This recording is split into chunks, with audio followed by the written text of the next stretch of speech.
Welcome, friends and family. It is Freedom Friday, and you are still not free, but hopefully you will be freer after this hour with us than you were when we began. Today, we are talking about the dividing lines of education. So many of our children are redlined into school districts where they are assigned by their residential address, and that creates a massive sorting system in the United States that has prevented our kids from having equal opportunity in education, equal opportunity to learn, equal access to high quality teachers and teaching and materials and resources and facilities. If there was anything ever that we could call systemically racist, it's the United States public education system, and it's by design. It was designed many years ago, built on the housing patterns from a federal government program, housing program that came out of the New Deal era of all things. We're going to talk about it today. I got my experts with me. I come with backup. So you better back up if you don't want the truth. We're about to start. Here we go, right after this.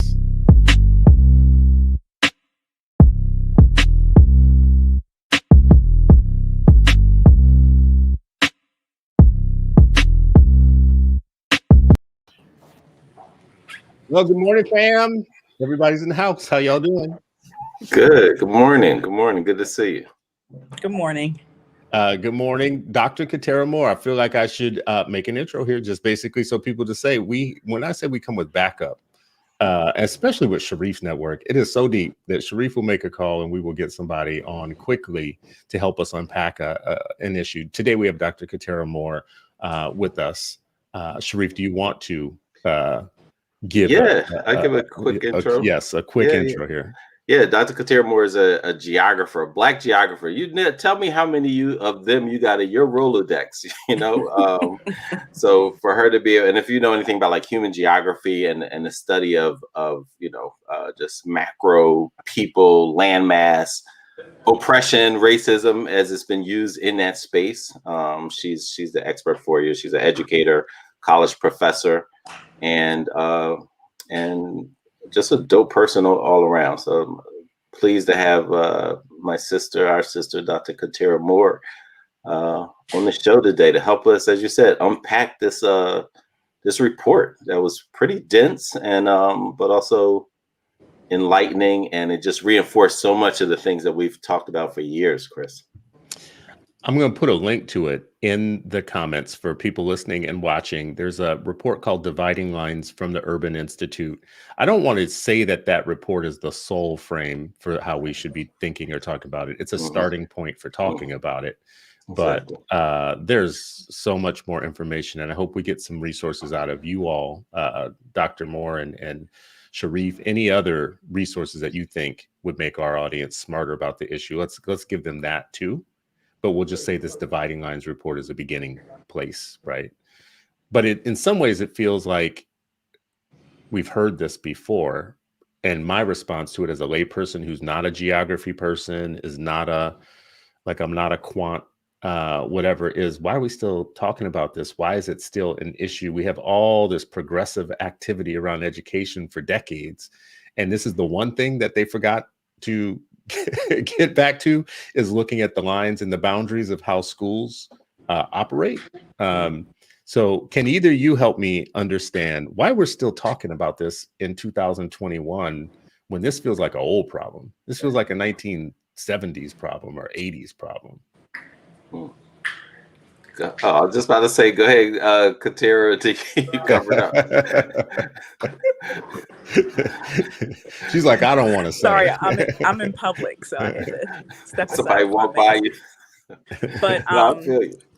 I think the thing is that they haven't forgotten about this. These maps that were drawn in the 1930s leave a legacy today, right? So, this is like residential segregation is the foundation for a lot of this inequality. It's not, now people are starting to look at these maps, these residential security maps, and they're seeing that, oh, it's the same places where there's gun violence. Oh, it's the same places where you see lots of gentrification. It's the same places where you see inequities in schools. And so these maps were drawn. I mean, this is, our housing system, right? This the wealth gap. It all comes from these maps where, you have federal housing association, and it's like house residentially secure these neighborhoods. And when you look at the maps, they are is egregious, right? So the most residentially insecure neighborhoods were the ones where there were colored, infiltration of Negroes, foreign born, and deteriorating housing stock, and they became the places where there was going to be no further investment. And so that kind of set the stage for where we are now, right? It became a self-fulfilling prophecy, right? So it's like, there goes the neighborhood, because in fact, that's what happened, right? So there was no investment. You couldn't get a mortgage or any funds for houses that were in these neighborhoods that were deemed red. So red were the color of the lines. Green lines were where you found more white people, professional. So all of this was about. I apologize for the background noise. All of this was about who lived in a place, what was their occupation, and then what was the quality of the housing stock. And so that started in the 30s, when mortgages were not available to Black people, but it kind of really began where white people had access to all this wealth, because now, instead of having a mortgage over 10 years with a balloon payment, now you have 30 years to buy a house. And so you had this rapid suburbanization and disinvestment in urban areas. And so here we are now, right? And so this kind of how schools are funded is all still based on this. How are, is all funded by property taxes. And so when you have segregation embedded in the landscape, and you have school funding as that comes out of that, then of course you're going to have inequities, right? And so a lot of this progressiveness is not really, that's why it all kind of comes back to um, economic and residential inequality, all these issues that progressives are now discussing, because it's where people live, right? And that kind of seals your fate because of all these kind of historical processes, right? So that's why schools are unequal, because the land, like literally the landscape is unequal by design. And if you look at these maps in the 19, in Philadelphia, it was Brewer, right? So, you look at any post-industrial city, you'll see these maps in like Milwaukee, Baltimore, anywhere. And it's just, you're looking at the maps and like, you just can't believe that they wrote this stuff about people. Like they literally went door to door, wrote down who's living there, who's infiltrating, and, what kind of, what they assessed the place to be. And then that's what it became. What's so interesting about that, though, is for me, is that like you have had all these years of urban planning and urban planners, and you have mayors that come in and they have urban planners. And so you have people who know everything that we're saying right now. It doesn't feel like the public understands the technical information that, about how these boundary lines are drawn, but the people that we elect do. And I just have not seen a widespread effort to try and redraw lines or to erase lines. Am I missing something? Have you all seen some efforts over time to try and elevate this as the issue? Like, because this is the map of systemic inequality. Like we can see it; it's physical. So, any place where you have something so tangible, you would think policy people would be working on it.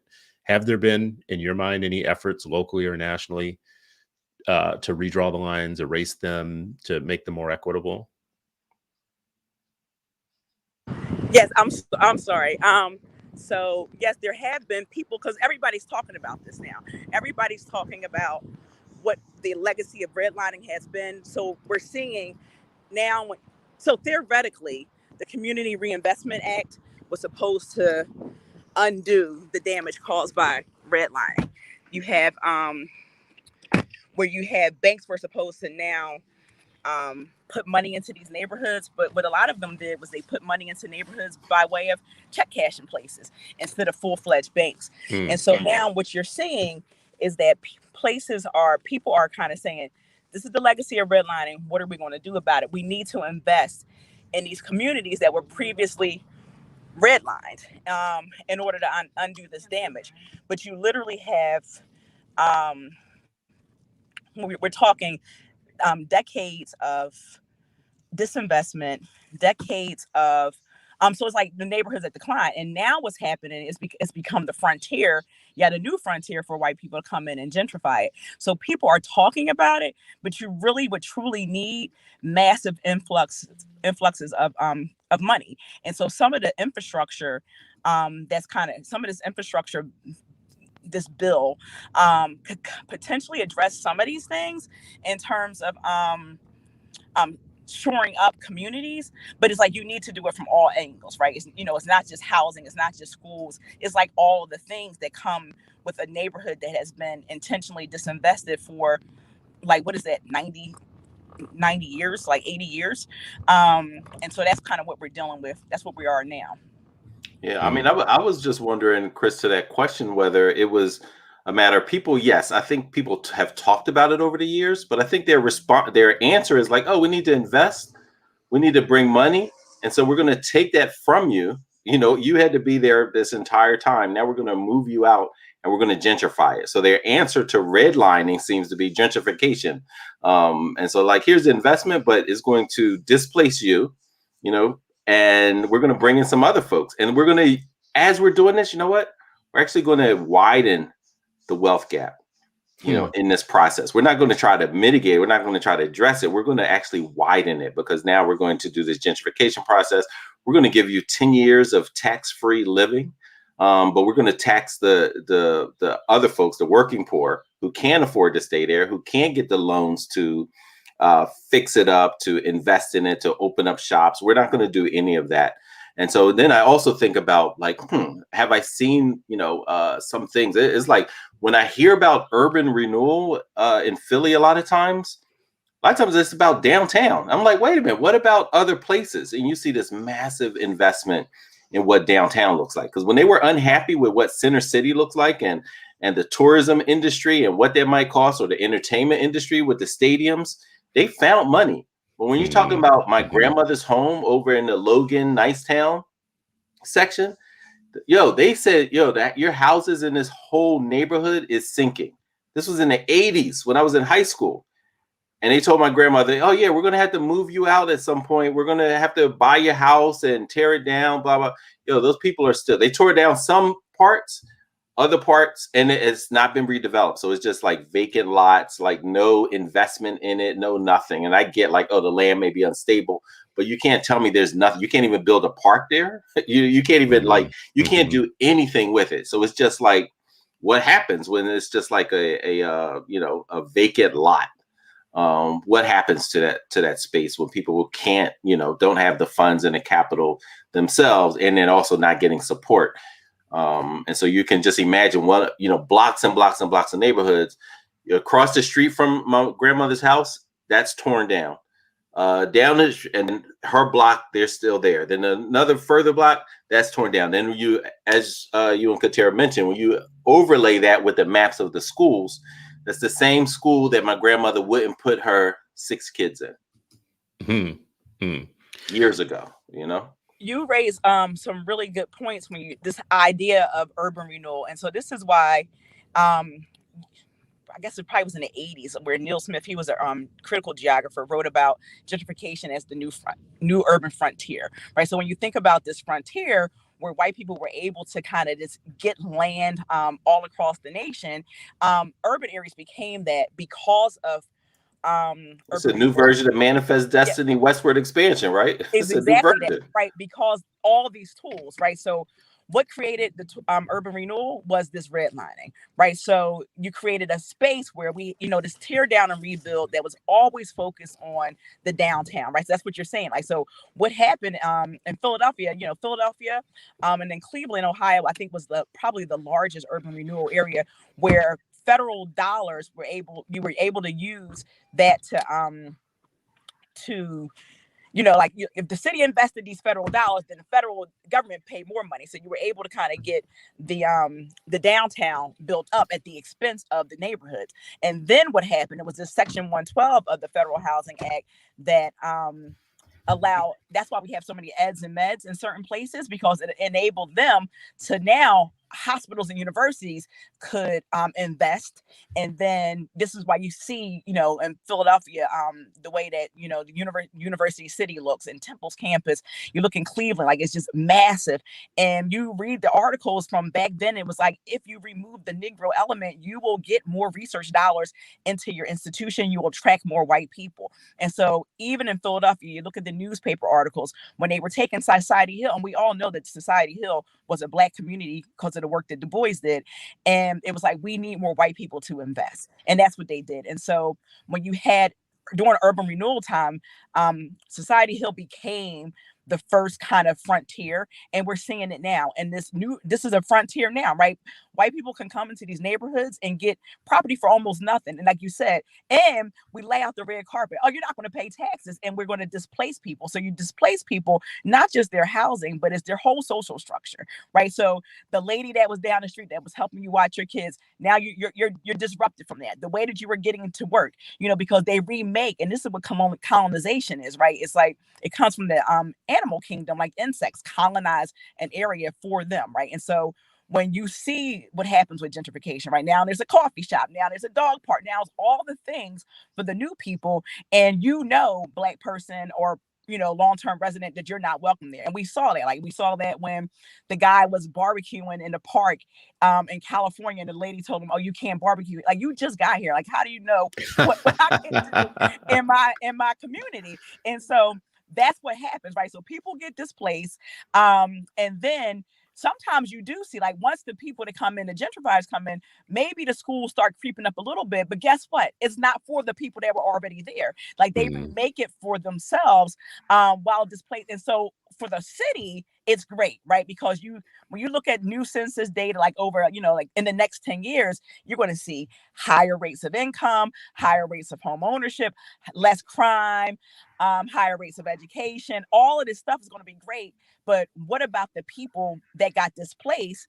And where are they? So then you're going to see more pockets of more intense poverty and decline, because they just got shifted somewhere else. And all of these areas, all this gentrification, all this stuff is in the same place of where these redlining maps are. So it's like, this legacy, like, literally continues, and it continues to enable some people to gain wealth and some people to lose it, right? So Black people are losing houses at astronomical rates for like nothing, right? It's like these people are losing houses for $5,000, or being talked out their houses because it's all this predatory extraction of Black wealth. Like the last vestige that people have is maybe a home that they, their parents left them or whatever.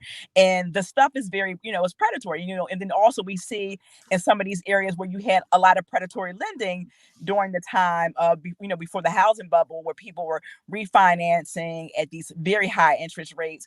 And so all of this to say is that now here's the other kicker, right? So people get to come in, and we just said that they're not paying taxes. In the city of Philadelphia, it's like, why is there even tax abatement? Like this, starving. You need money, poor money, big money. City, right? Yeah. But people can come in with all this wealth and not pay a tax. And so it's like, it's insane. It's like, so now you've kind of just, it's because it's like, the thing about it is that the reality of the situation is that some of this stuff is money, but some of the stuff is will, right? And so the fact of the matter is, because you can find money for what you want to find money for, right? You can pull money out of a hat and redo the Kimball Center. You can do all this stuff. You can pull money from anywhere and say, oh, we're going to pay, but you're going to pay for what's valued. And what we know that's undervalued is people that live in communities that were determined to be residentially insecure in the 1930s and 40s. So there's no value there. There's no value there of the people. There's no value of the landscape. There's no value of the housing stock until white people say, oh, there's value for us, not for them. And so that's why the schools in these same areas are just failing for no reason, like other than disinvestment, intentional disinvestment. It's not by chance. Like none of this is like by chance. Like it just so happened. And that's what they try to use. Like even with environmental justice, it's like, oh, we only put the toxic waste facility there because the land was cheap. Why is the land cheap? The land's cheap because Black people live there and because you devalued the land. There's that book years ago about how what is it? How colonial something underdeveloped Africa. what's the name of that book? It's how Europe underdeveloped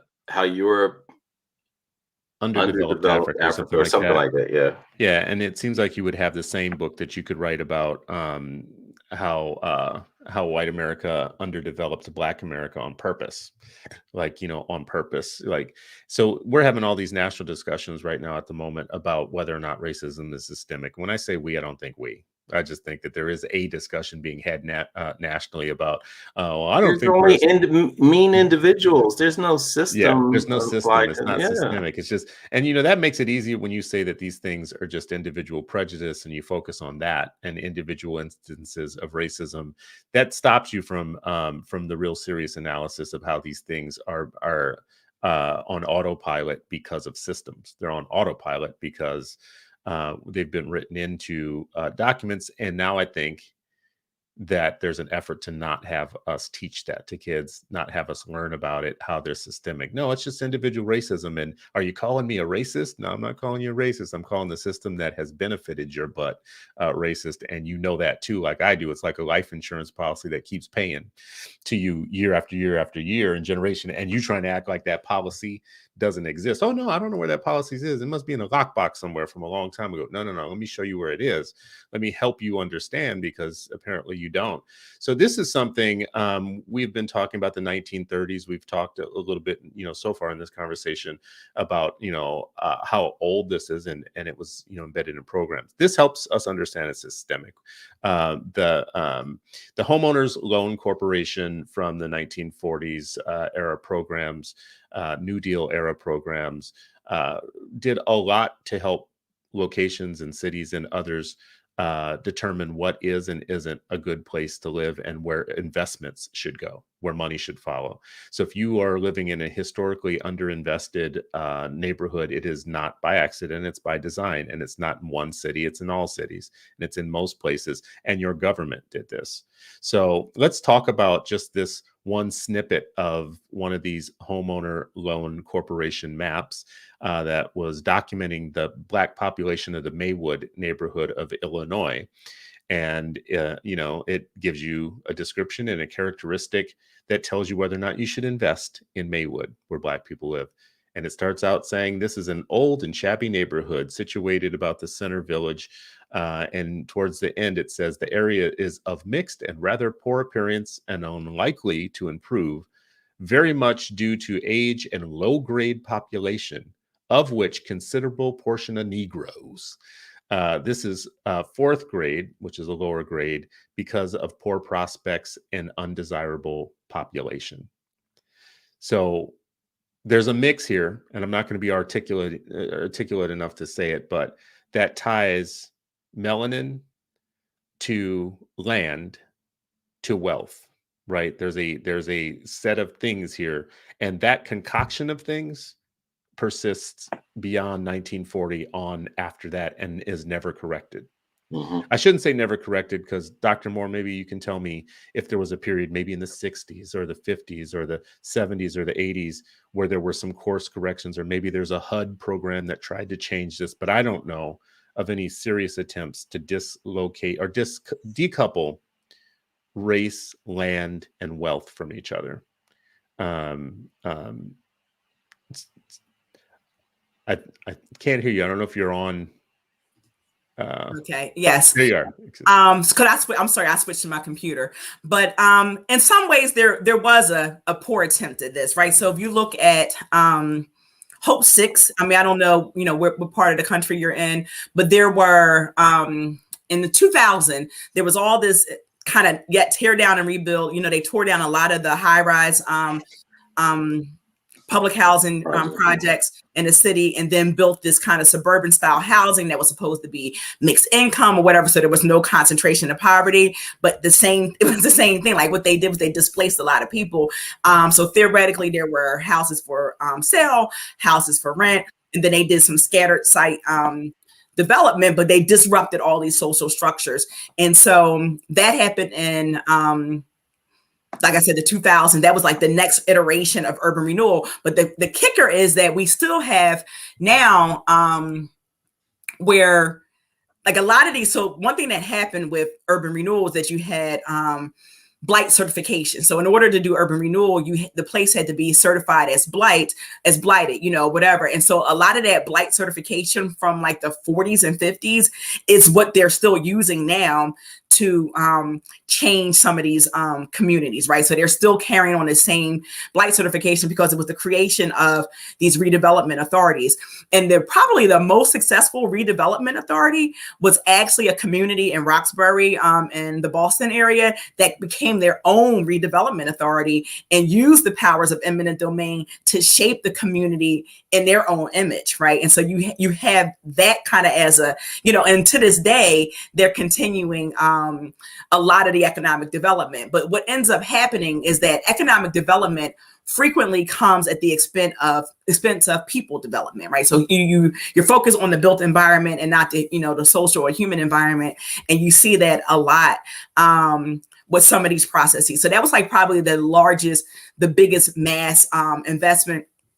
And theoretically, the Section 8 voucher program is supposed to be there, right? Because, you know, there's a kind of home ownership caveat in that where a person can kind of convert their voucher into a home, but like not many people know about that or are able to kind of access that, right? So it kind of keeps you kind of mired in this kind of not building wealth kind of thing. So there are these kind of programs that kind of happen that kind of go from administration to administration, or you get stuck with some, you know, poor laws like we have here in Philadelphia that allow for it really to be the wild, wild west with all this tear down and rebuild, like even to the point where there was in a gentrified area where they had tore down, they had rebuilt the house. The 10-year tax abatement has ended. They're tearing down that house and building again to get another 10 years. It's like a $700,000 house. And so we see that a lot, right? And then what ends up happening in these communities, if we take it back to schools, are either at some point you'll see the new people kind of be able to kind of take over a school, right? They come into a school, they start making demands, the school changes, and some other kids get forced out, the kids that were always there. Or they completely opt out and they just kind of moved into the neighborhood for all the amenities, and then they put their kids in private schools. So people still continue to, there's still this kind of, you know, this inequality, even from when the neighborhood gentrifies, because it literally sucks to be you if you are Black in one of these communities for the long term, right? Because you don't. I mean, and then the thing, if we take it back again to the maps, and if you look at these same periods of time, like if a Black person bought, let's say whatever, like take it from the 70s, you bought a house in one of these red line areas, and a white person bought a comparable house or something where they had access to purchase a house at, and you look over the period of time, the amount that those houses have appreciated, like a house in one of these areas, maybe you got paid 30 grand for it in 1970, and now it's gotten up to 200,000.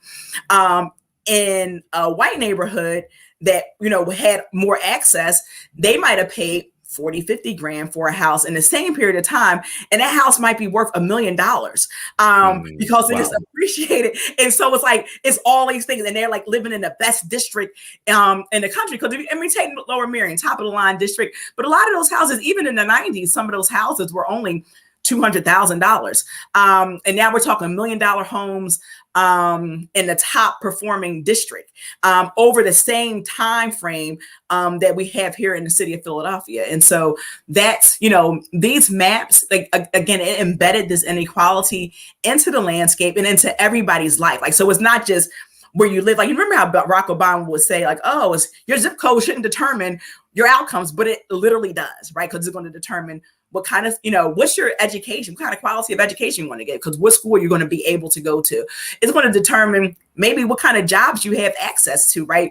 Because just being connected to these kind of employment kind of networks, it's going to determine maybe your health outcomes, right? Because we can take the same maps about health outcomes and overlay it on these red line maps and see the same thing. So it's almost like if you, so like for, it's like this thing called the Human Development Index that we kind of that the UN looks at globally to determine how developed and how advanced a society is. And the United States always fares well because it's the United States. But if you kind of hone in on these cities, these post-industrial cities, our stuff is looking a lot like sub-Saharan Africa, right? It's the same thing in terms of education, birth rates and health outcomes and all of that stuff. It's literally the same. And it's like these red lining maps. And it's like, it's almost as if, we've seen success stories after this point, right? For Black communities where you had in the 60s, like thriving Black communities that were segregated, that may have been redlined, but we were able to kind of invest in ourselves, right? You had the Black banks, you had whatever, and then the whole thing fell apart. Can you talk a little bit on that one point? About it's very much like the Black Wall Street thing, where you build something up and then they come along and they tear it down.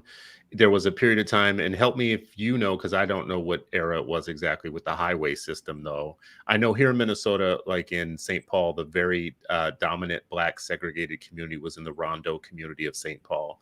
And in Rondo, they built up Victorian houses and their own systems of everything, they had everything from plumbers to lawyers to doctors to everything living in one area. And it was an area that previously had not been considered like valuable land or whatever, or valuable place to live, and they made something out of it. They built and then came the time to put the highway system into Minnesota, and they ran a freeway right through the middle of that, not to the side of it, not to the left of it, not to the right of it, not whatever, right straight up the middle of the main street of that community, and busted up, right? And I can't remember what era it was, but we were taught that happened in more than Rondo, that it happened in many places at the same time. Right. That was the plan, right? So they call highway renewal Negro removal, right? And so this kind of, it's all part of urban renewal. And so when you look at the highways, right? So theoretically, the highways was like the biggest infrastructure project in the nation, because it was able to move goods. It was supposed to help the military. It was all these things. But if you walk around, like actually I was in Minneapolis, I guess a few years ago for a conference. And so anytime I go to a city, I go for a walk. And because you can always see the legacy of urban renewal somewhere. If you're trying to walk on foot and pass a highway where it looks like the neighborhood is disjointed, yes, that was by design. That they ran a highway through somewhere. Philadelphia, we had the Vine Street Expressway that kind of wiped out the Chinese population. We have a lot of these highways, like you see, like you go to Camden, New Jersey. Why is Camden like the way it is? It's because of 676. It's like these highways were to wipe, literally to wipe people out. And I think the most well documented, it wasn't to wipe out Black people, but it was to wipe out Jews in New York. Robert Moses, when they were doing the Cross Bronx Parkways, and the thing about it, the thing that highways do is it's all about the downtown, right? So what highways have done, it connects suburban people to the central business district, right? So it's always a way to kind of get people into a place quickly, right? And so you kind of, you also have in our area, and without seeing anybody, right? So they never see it. Like it's just like you just kind of go through. Same thing with the rail lines and that kind of thing. And so they, you get them through. And so what Robert Moses did was, while he was building these highways to get people from Westchester County into New York, it was like he curved it just enough. You know what? He didn't have to, but it was like, while I'm at it, let's just wipe out this neighborhood that we don't want to be there anyway. And so you see that in many communities, like literally anywhere where you see a highway, if you kind of, look the previous decade of when that highway was constructed, you will see that there was probably a thriving Black community. And now what we're seeing, I can't think, I just saw an article in some I can't think of what city it was, but they're trying to figure out how to undo that, right? How to kind of create, this kind of connectivity. Like even in Wilmington, Delaware, like, it's like they separated it. And so some places are trying to figure out how to create like some type of park system, how to kind of redirect traffic or whatever, because these things it's this big infrastructure. And Philadelphia did it too, right? So we have I-95 that kind of runs through, alongside our waterfront. And it basically was designed, again, like I said, there was a Black community in Society Hill, which is right there next to the waterfront. But this was designed to kind of wipe out all these land uses that they thought were invaluable. But now what they're seeing, and this happened around waterfronts all over the country, to get the Black people out, but they played themselves, right? Because it's like, shoot, our waterfront is disconnected from our city, and now it's an amenity, right? Because these are no longer working waterfronts. These are going to be something where, it's like, how do we reconnect this, right? And so, but now, again, like, who gets to decide how we're going to reconnect that? And then they're going to reconnect it as an amenity for whom? Right. And so we know that because of the redlining, because of the highways, because of the racialized space, like Black people know where you're supposed to be. Like nobody even has to tell you, like, no niggers allowed down here, right? It's like they know it by the way space is demarcated, and that's what they're continuing to do. I mean, do we even need to keep having this conversation about whether or not it's systemic? It just blows my mind, right? Like we're being gaslit. Yeah, it's like the best gaslighting ever. Who built that stuff, right? Who had the capital to build, like straight? You know what I mean? I was watching a show the other day, having a conversation this professor was having with a white audience, right? She's like, "How many people believe there's white racism?" And what about Black racism? They raise their hand. It's just like, how does white racism impact Black people? And this is all white audience. They're like, oh, housing, oh, banking, oh, education, oh, law enforcement. Like they're like naming all. She's like, yeah, we could probably go on this list forever. She's like, all right, now tell me about this Black racism that y'all were talking about. How do Black people impact white folks? And they were like, we afraid of them. You know what I mean? Like they just like, yeah. So fear. So you're afraid of them. You keep them out. You do this and that. But ultimately, who really should be afraid? Who really should be afraid of your wealth that you wield, the weapons that you wield, the laws and policies that you wield? It doesn't make sense. But yeah, let's continue to say that there's nothing about the system that's been created. It's just personal, individual. And this is where we do our own selves. Like when we get, onto cancel fever and we're trying to cancel individuals for individual acts of racism or whatnot, I understand it and it makes sense to me. It doesn't make sense that be our primary focus, because we've got some systemic stuff that if we unwound this, it wouldn't matter how individuals were acting on a one-to-one basis. Mm-hmm. I mean, there's millions of individuals, We'll vote on that, but won't vote to get some joker out of office. Like, we'll vote to cancel on social media, but we won't bring that same energy to the polls, or a referendum or things like that. I'm looking at something here from the National Association of Real Estate Boards Ethics Handbook 1924.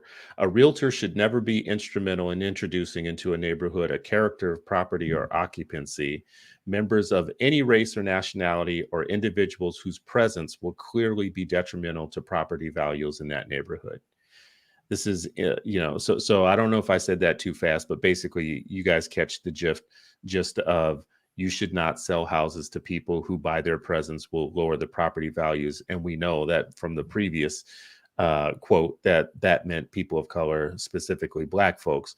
So we are tying property values and wealth and money. So we're making white skin a premium is what we're doing.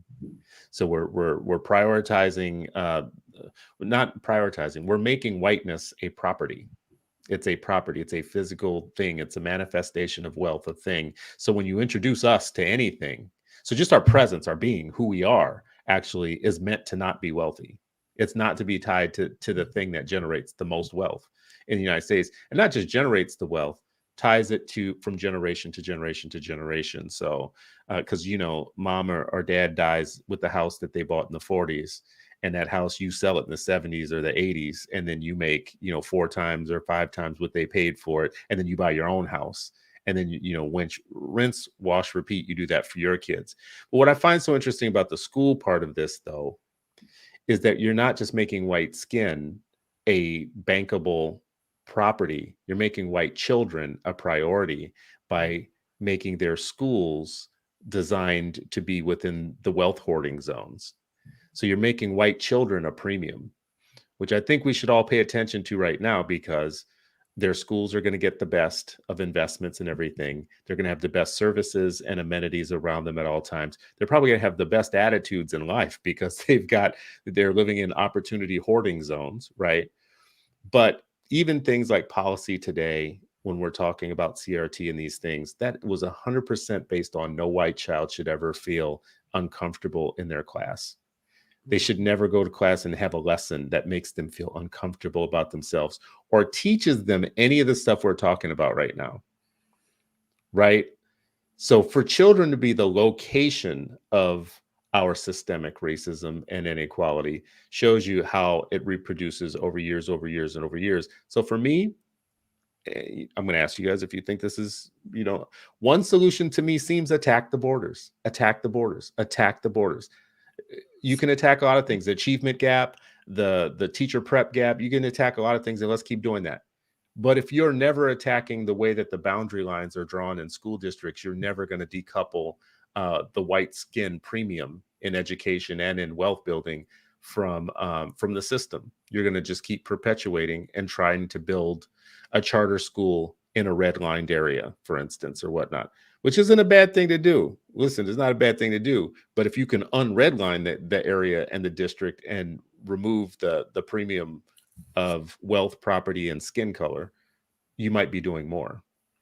That's a good point, because it just actually made me think of gerrymandering, and people talk about that with the census, right? Because they start redrawing lines. But if you've ever seen some of these catchment areas for these special admission schools, it's like, it's not even, it's gerrymandered, right? So it's like here in Philadelphia is, the Penn Alexander School, it raised the price of houses like to $500,000-$600,000 for a row home in Philadelphia.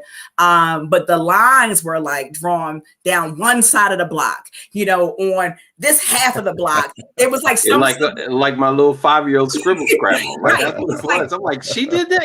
How'd you get in that office? Like, it's just crazy. And so it was like, because they were trying to cut people out, right? Because at the time, there were parts of what's now University City that had been deteriorating. So it's like, let's see how we can cut these people out. And so you look at some of these school catchment areas, or in Philadelphia, where some of the better schools, they have this racial balance. Like, if you like the Powell School, right? That's the school in Powelton Village that's now getting a brand new building.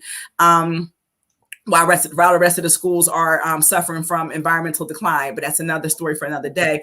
But like, if you can only be Black if you live in that area, anybody can transfer in, but you can't be Black, because they try to keep a racial balance, right? And so, because Powelton Village at one point was like a Black community, and it's now it's not. And so we're seeing that, like, and then when you're looking at, like, what was it? 3 years ago, I guess now, what SLA and Ben Franklin, right? With a lot of these environmental problems in the schools, it wasn't until the SLA kids, which were the kids that were in a special admission school, white kids, came to the school, that now all of a sudden, you have some environmental hazards, some asbestos we need to kind of remove. We'll do that now. But when it was just the Black kids, nobody was interested, right? And so we've seen that time and time again, not just in terms of the quality of education, but literally the quality of the physical plant of a school building. And so where you have kids' health at stake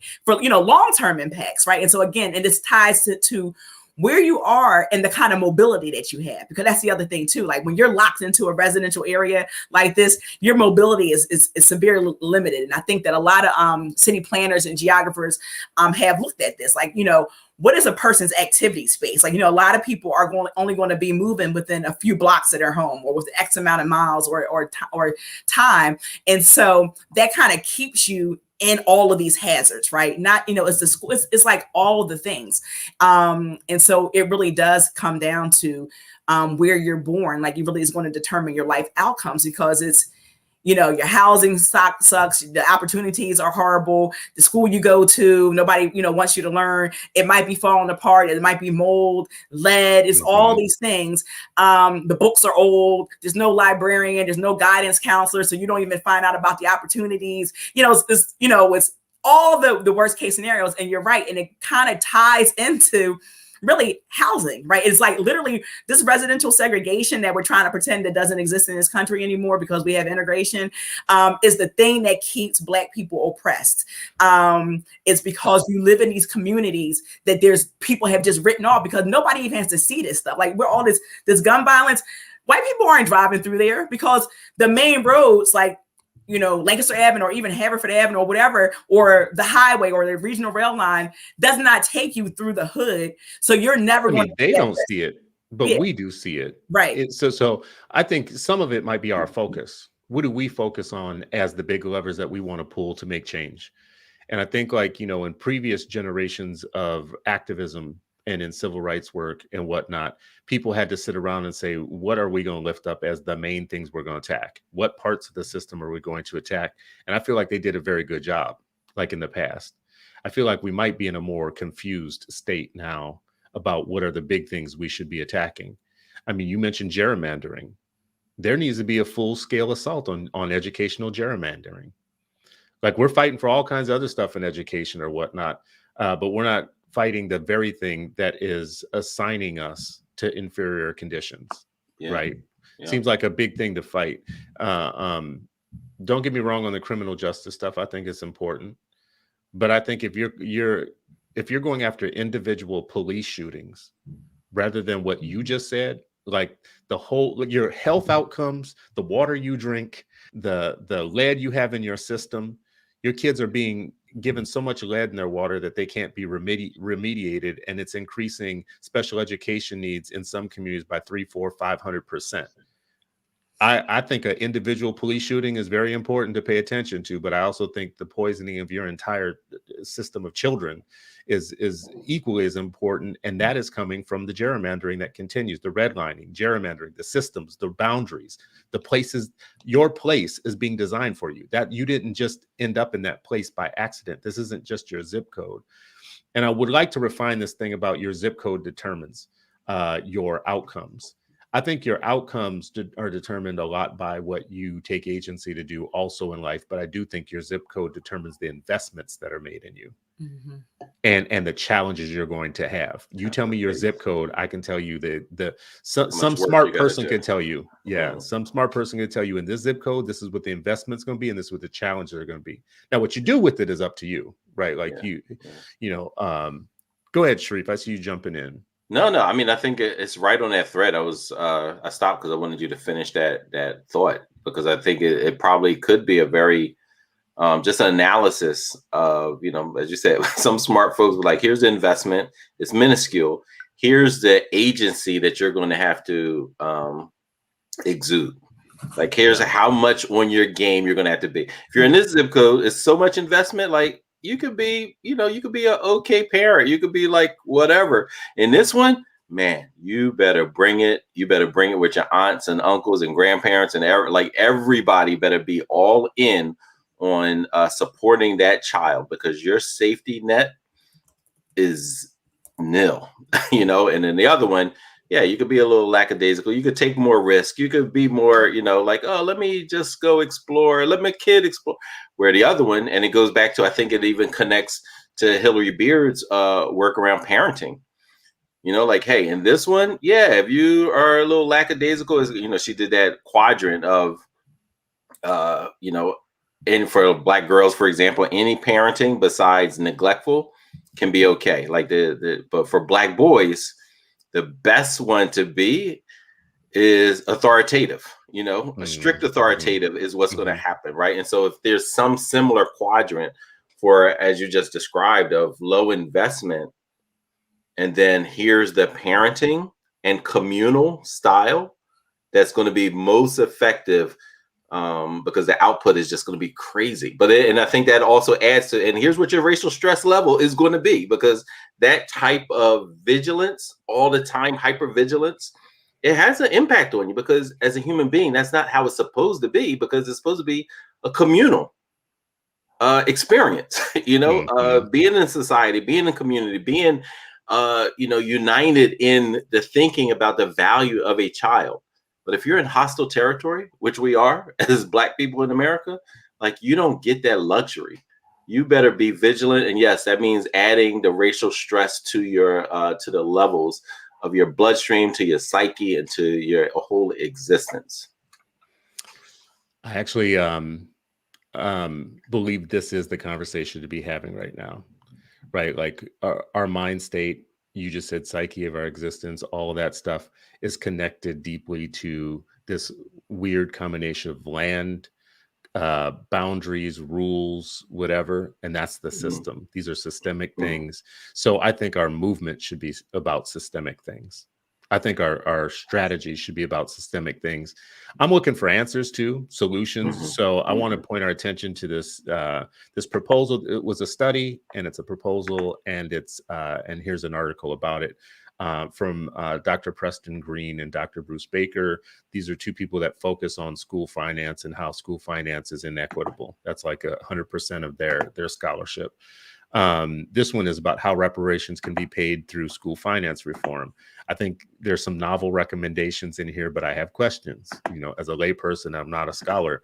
I have some questions. The first one that they recommend taking a look to is, first of all, let's set it up. They're making the claim up front that that there have been funding disparities that go all the way back to the separate but equal era, and that segregation has found its way into school finance also. So that's in keeping with everything we've already said. Property taxes, school funding, race. You mix them all together, you get an inequitable system. One of the corrections that they would call for is tax rebates to homeowners who lived in previously segregated areas where their home values were impacted and reduced because of segregation and redlining. That created something of a black tax for homeowners. So their reversal of that would be to say that we recommend direct rebates to Black homeowners in previously redlined or otherwise segregated communities in the amount to cover the black tax, like what could have been considered the black tax. And they give an example. So for a Black homeowner in Bridgeport, Connecticut, for instance, if they had a home valued at $340,000, the annual rebate would be $1,800. As a solution goes, what do you guys think about that one as a recommendation? Actually, putting a number on what Black folks had in terms of underdevelopment from living in redline communities, and then actually making an investment in repairing that, giving money directly to Black homeowners. I think that a lot of places, there's been a lot of numbers around how to, they come up with a figure, right? It's not just with redlining. It's just when you look at the wealth, that was generated for white people by Black labor and displacement of people over time, and, not getting the 40 acres and a mule, all of the things. But if you just do it to homeowners, the problem is that what happens to renters, right? And so, you have to start somewhere. And so I think that the reality is that I think people are not thinking big enough, right? Because you're trying to think about something that's going to be acceptable to the man, so that people aren't going to be up in arms. But the fact of the matter is, like, those numbers that I just saw, like, that's like nothing, right? That's chump change. And it does not really capture the loss of unrealized wealth. Like, as I said, yeah, that number seems really small. Doesn't it to you? 1,800? Because let's think about it. $340,000. I imagine that you need a job that pays 60 to 100K for a house that's 340, maybe somewhere in the 60, 70, 80, you could afford it somewhere. So if you're getting $1,800 a year, it does not feel like that is reparative to the bigger problem. And even when I looked at the cost of the house, and I was just like, in the communities where I worked in schools, that there were no houses in those neighborhoods that cost that. So where's the significant number? We're talking about like the impact of crushing poverty. What are the values of those homes, right? And so if it's $1,800 for $300-something thousand house, what is it for that $60,000 house that so many people are living in? It'd be like And $100 or yeah, and something. so how is Yeah. that a game changer Well, for let me that ask this person's then. child and stuff? Would this be more workable if that number was bigger? Like, I, let's say it I was think it's like still I think a it still has to, $10,000 a year rebate. Let's say it's $10,000 a year. but I Would that still be more think workable what still? Katera brought up was like the masses, the amount of people, like how many in Philadelphia Black homeowners are in the 300,000? Where, like, what is the cost of the home, and what would that cost? Because I think when they do it that way, they're like, oh yeah, 300,000. But then when you look at the majority of folks that were in near Turner Middle School, Shaw Middle School, and Shoemaker, that's not their reality, right? And so it still gets, I think it's still that trickle down idea in some ways where like, oh, let's just focus on this group. It's like what you bring up all the time, like, yes, and our A Black Hands teammates, they frown on every time you say it, but like, yeah, I hear you with loan forgiveness. What about the folks that didn't even graduate high school, and like what their lived experience is? I'm glad What you are the bring that ones up. who, like there's such a significant, and yes, like take care of the folks who are trying to further education, because that's what we push. Get your degree, right? Like all of that. And there's so many others in our communities that's not their reality. They may see it on the news and be like, how does that help right now, tomorrow morning? it doesn't help anybody. Like, and then you don't own a home because your place was redlined, so there was no home. Like, there's no comps. You can't even get a house in the neighborhood because there's no comps. You can't qualify, whatever. But the fact of the matter is that we should be looking at the loss of wealth, right? So you take this, you pick this neighborhood or wherever, and you do a comp to another neighborhood that was not redlined, with the same income, whatever, and look at the difference in how the home appreciated, like the difference in that percentage, and that's the reparation that you make. Yeah, right? look at my mom's house in Winfield, and if it crossed the street into Lower Merion, what would it be worth? Exactly. Right? So this one, I think, with the tax rebates, I think what our feedback on this one sounds like would be, number one, the rebate's not enough. Number two, giving it to Black homeowners leaves renters out of the picture, and I imagine that renters outsize or have they outnumber Black homeowners in a lot of communities. So this would be like doubling down on giving money to the middle and to the privileged, the more privileged than the lesser privileged folks. So, but can I say one thing about that too? I'm sorry to cut you off, but this kind of provides insight into this inequity that continues to be embedded, right? So when you look at housing, right, and home ownership, right? So how I said there's subsidized housing, there's these housing vouchers that could be changed into home ownership, and it's always like these are handouts. But when you think about your tax law, right, and so homeowners get these kind of deductions for the interest that they pay, the real estate taxes that they pay, the homeowners insurance that they pay, if they paid any points on their mortgage. All these become deductions that's how we're subsidizing home ownership in this country anyway. So the wealthiest person could take all that interest deduction every year and lower their tax burden. And so now we've kind of taken that same mentality that, because this goes back to this agrarian society, all this kind of society where it's all about home ownership. And we're literally doing the same thing through some bogus reparations that's not even scratching the surface to getting us to where, the reality is that we probably will never get, like they say, like even with some of the representation, I think some of the numbers came out that it really is $300,000 per Black person. And we know that's not, because some of these white people, like they have billions of dollars from what, like from stealing stuff, back during the times of railroads and all that kind of stuff.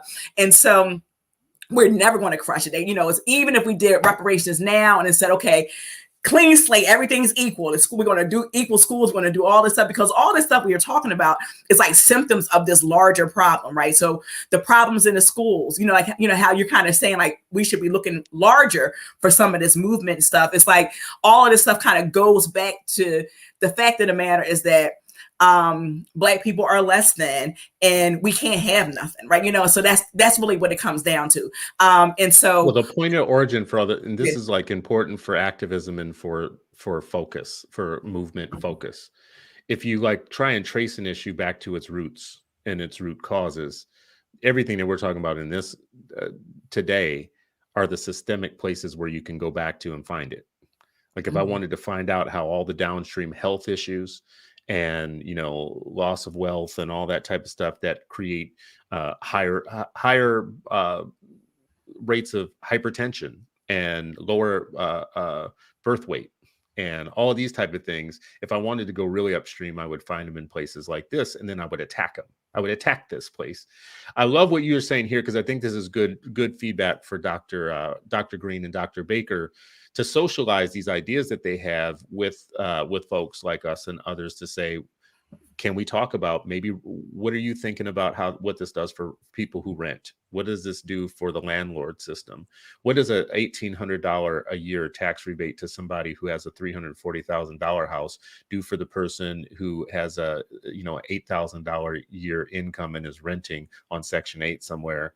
I don't know that this is really reparative. I think it's not a bad idea. Tax rebates to Black homeowners as a wealth builder is not a bad idea. I don't know this is the silver bullet recommendation that should be number one in your reparations proposal. Their second one is around closing gaps in district revenues, because we know in a lot of states that that Black children, because where they live and tax bases, aren't getting the same revenue. So what they're proposing here is to close the gap on what Black students and Black communities would get in terms of state aid. Again, does that feel like one to you that is up to the cause of reparations when we use the word reparations? I think 2 and 3 and 4, like I think all of those are in the same bucket in school finance. And you look at Pennsylvania, which has one of the worst school funding, and they'll say, look, no, Pennsylvania, there's a state we give a whole lot of money. But when you look at poverty, immigration, dual language, all of those things, and the blacker and browner you are, and you can see it. Even if it's a poor white district and a poor brown Black district next to each other, the blacker you are, the less money you're going to receive, right? Even in the same district. Yeah, and it's even, I mean, and it's absolutely crazy, even when you look at how they are able to protect their communities. So in a white, rural area can lose population, but they still get the same amount of funding for their school. Let that be somewhere else where the Black community, like, oh, you lost that, so that money is getting snatched out of your budget. But they're able to do this thing where every year the new budget is like, do no harm, right? And so, and they think about it, again, the same way with that CR, it's the same stuff. The CRT thing, like, oh, we don't want white kids to feel uncomfortable. Oh, yeah, our district has shrunk to half the size, but we don't want them to feel uncomfortable, right? All of these things on the backs of other folks. I think that school I do think number one should be, what does it look like? And if we're going to make investment, not 1,800, like that figure that Katera said, like, right? Because wealth is also about being able to invest. It's going to be hard to invest $1,800 a year. I find so 300,000 you could, with some financial literacy courses and stuff like that. I'm going to ask Dr. Green and Dr. Baker to come on and discuss this. I would love that. I think we should unpack it for the community, because I do think their headline, how reparations can be paid through school finance reform, is interesting to me. The headline grabs my attention because we need some educational reparations package, which we don't have. And I do think that people would be, many people in leadership don't want to talk about reparations broadly, but they might be able to be encouraged to talk about it in education, which to me is a central location of everything we care about, because it's where our children are and where they lived, and they're being robbed right now. We know that 8 million Black children are being robbed by the system.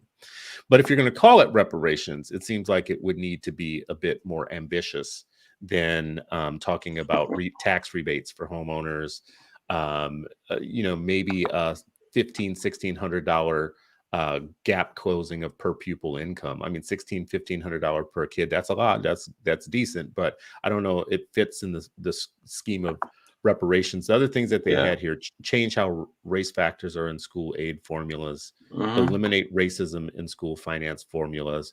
So it's on a track, but help me out here. Am I wrong to say that none of this that I just said in their reparations plan is disturbing the boundaries?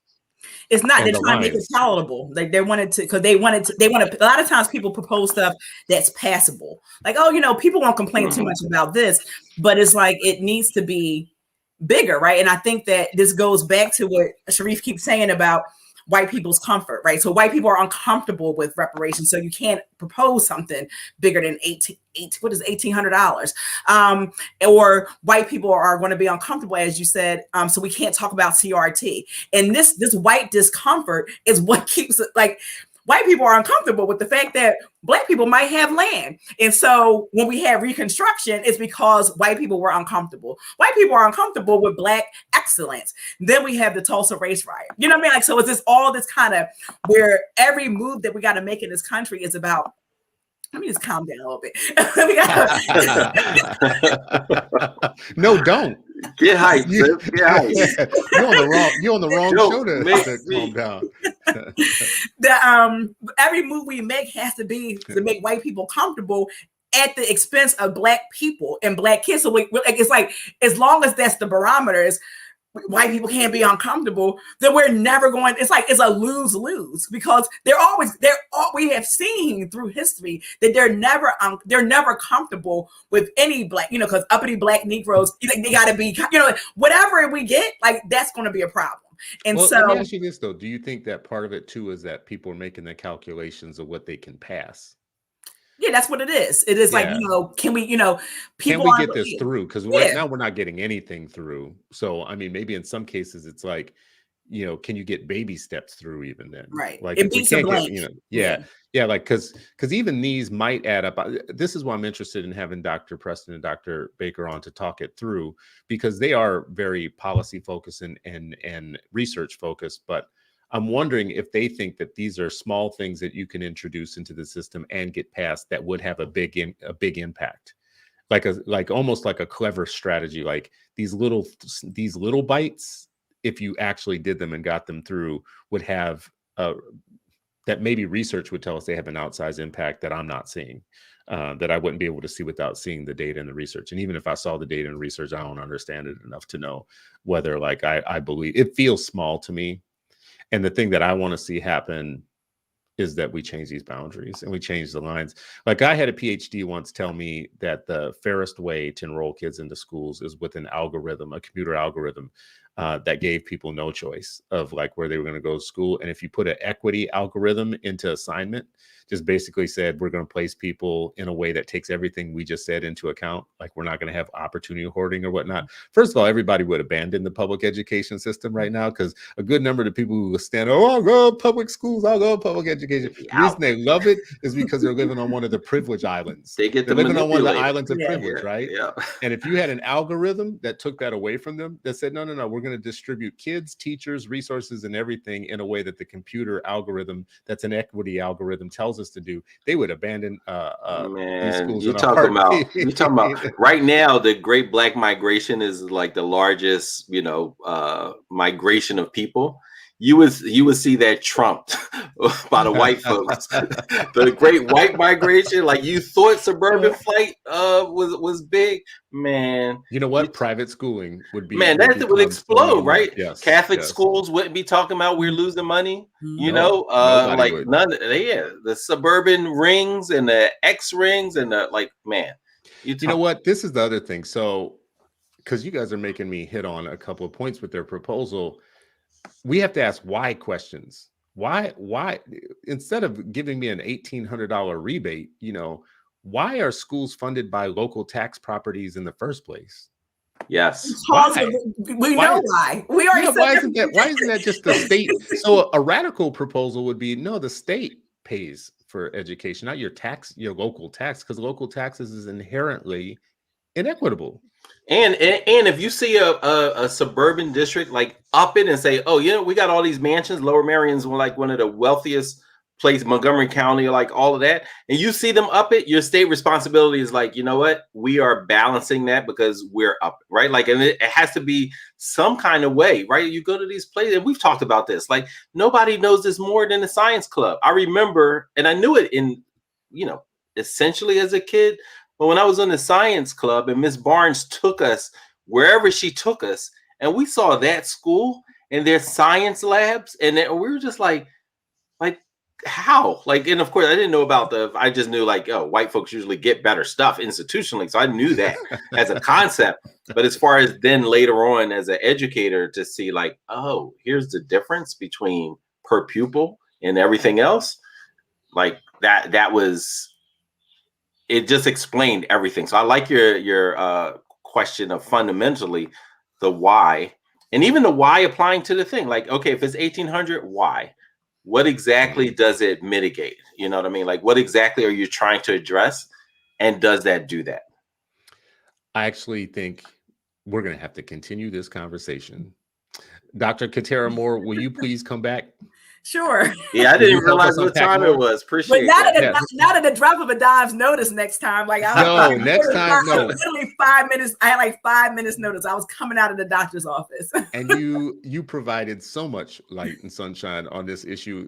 This is the thing about, this is the beauty of relationships, is that Sharif can call somebody with such expertise on short notice and to help us understand. But what I want to do is, the reason I want you to come back is because I do, first of all, I want tangible solutions, things we can talk about that are like real solutions.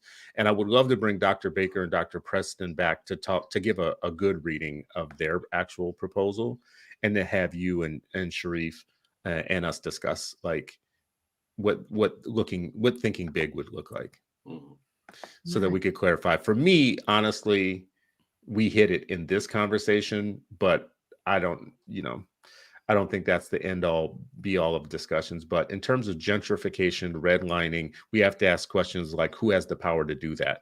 And are we paying enough attention to them?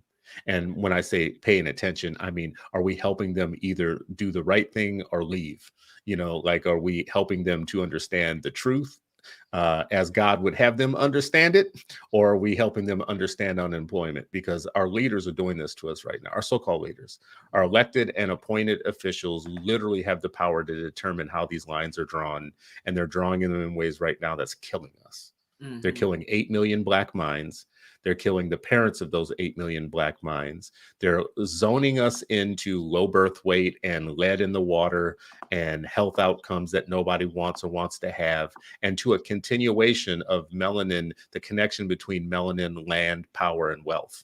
They're continuing that history, even in 2021, when we got Jay-Z's in the world, and we've got, Oprah's of the world, and we got this entire, they love to show that part, but they don't love to show the part that the Black working class is catching hell like they've always caught hell.